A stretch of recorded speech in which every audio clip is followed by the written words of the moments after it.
घरे आ जइत करे नी होरा एक बार ए बाबा घरे आ जइत।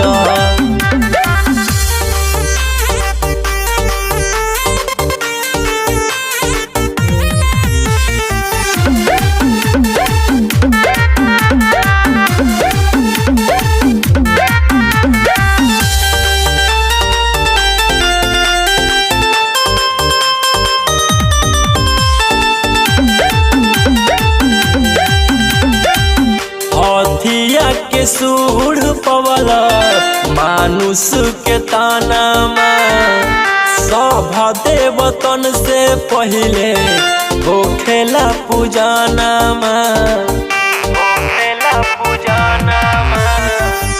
हथिया के सूढ़ पवल मानुष के ताना सभ देवतन से पहले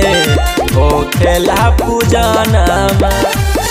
कहेला बलकवा तोहर करी हाथ जोड़िया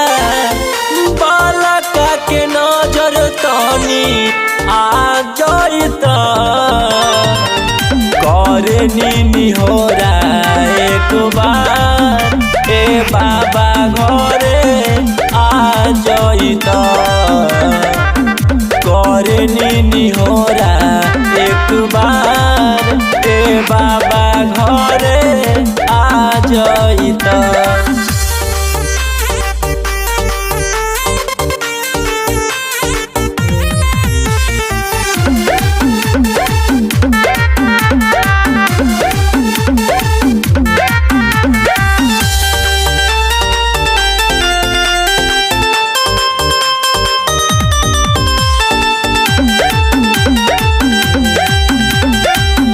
पियर पियर लड्डुआ के लागेला भोग जी रउआ सामने काम न करे बाबा कवनो जोग जी बाबा कवनो जोग जी। पियर पियर लड्डुआ के लागेला भोग जी रउआ सामने काम न करे बाबा कवनो जोग जी। रउसन रोही बिकी करेला बिनतिया आनंद के सारा धापू राजइत